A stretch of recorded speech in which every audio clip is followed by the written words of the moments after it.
being prepared and don't rush into a business and having enough startup capital. My little brother also does YouTube, and he's always talking about this, right? He's gone to Pakistan to help people become entrepreneurs because he wants to bring that country out of poverty. Now, what he's always saying to them is, guys, go and start with a little bit of money. Go and work somewhere before you open that business. Make sure you've got months and months of experience, if not a year, before you go and risk your hard-earned money and your mother and father's hard-earned money. Because what happens in Pakistan a lot is children get a little bit of education, or they're a bit more educated than the parents. Parents have got £100,000 or £10,000, and you know what they do? I've heard this business is brilliant, right? Can I have that whole £100,000 or that whole £10,000 of your life savings because I'm going to open a restaurant? And you say to them, what experience have you got? And they're like, oh well, I seen this other guy and he's opened a restaurant and he's making loads of money, so we're going to do the same. Guys, it doesn't work like that. What these kids should have done is go and work for somebody in a restaurant, in a food business, and then maybe start a small burger stand, right? Like a stand basically, and then learn on that stand, or risk 2,000 or 5,000 on a small stand, depending on how much their family's got, right? Even if they're £100,000, right, and that was all of it, they still shouldn't take like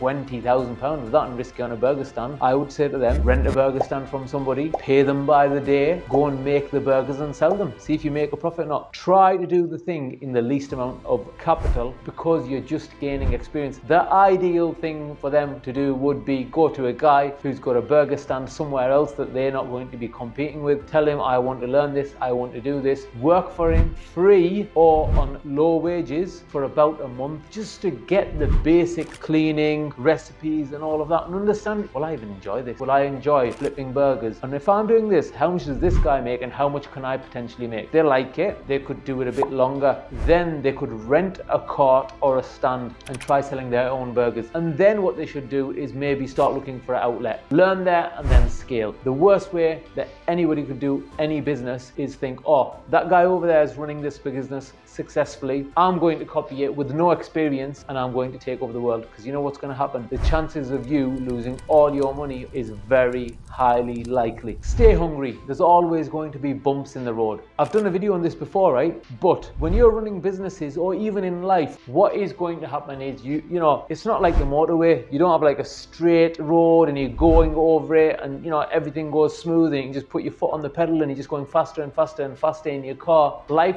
It's like that. There's a load of bumps, but do not think of those bumps as losses. Think of those bumps as, I learned how to get over that bump. I learned how not to do this, so I'm going to do it like this. I am resilient. I keep on going. Imagine all your life, right? You were a child and everybody said to you, you said, can I have that? They were like, yes. Can I have that? Yes. Can I have that? Yes, yes, yes, yes, yes, yes, yes.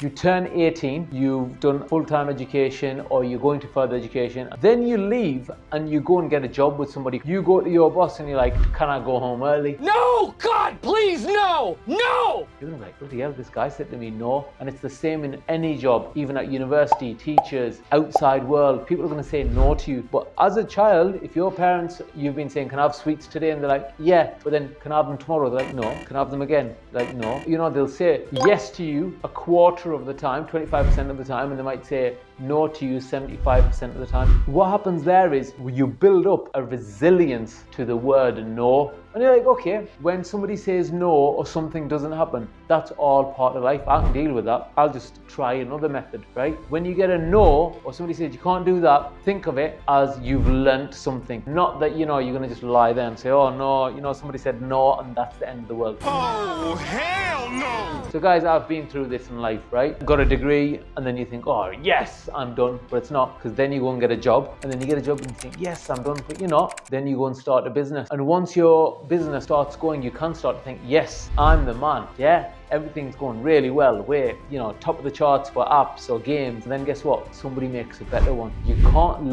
rest on your laurels. You've always got to be improving. And I've learned that more and more as I've got older. Yeah, I've got more money, but I've realized that every time I get success and I relax, then somebody else catches up and I'm like, damn, how did that happen? Why am I not doing as well as that guy? Or why am I not doing as well as I was doing last year? I've got comfortable, I'm doing really well, I'm going to relax a bit. So now what I'm trying to teach myself, if you're not getting ahead, you're getting left behind. So from now on, I'm always trying to strive to do something that was harder and better than before. And you know what? I'm on here on YouTube. I would have never thought that I would be on YouTube 2 years ago. I would have been like, I'm too vain to go and, put myself on the internet because I'm going to make mistakes on the camera and there's going to be people that are really negative. But guess what? I've overcome that. And as I've overcome it, it means that I'll make a video on just about anything now. I have made money by going it alone and having a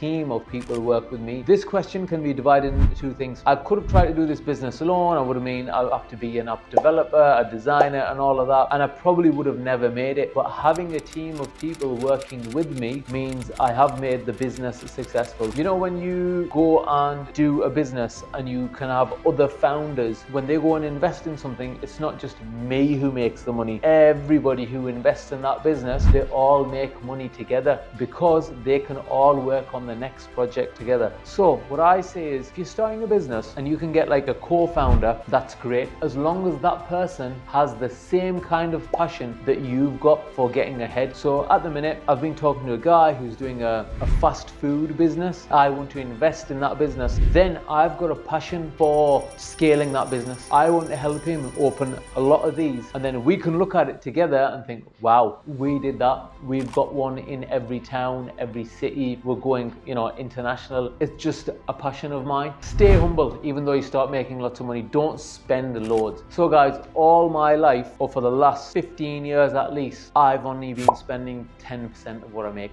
or less. I've just been fortunate enough to make a lot of money and the rest has gone in investments. It's just so I don't have to be worrying about money in the future. So I've worked the last 20 years really hard so I can take the next 20, 30, 40, whatever I've got left on the planet really easy. But guess what? When you're doing business, you end up not doing that. It doesn't always work like that because, I enjoy helping people and doing stuff like this. I don't need to be here making these videos, but I enjoy this more than I enjoy sitting at home watching TV. I would rather be out there helping somebody, growing something, achieving something than sitting at home or on a beach somewhere or on holiday. So stay humble. Don't make others feel miserable. Help them if you can. Don't spend above your means, and like and subscribe to this video. Thank you very much. Don't die average, and thanks for watching.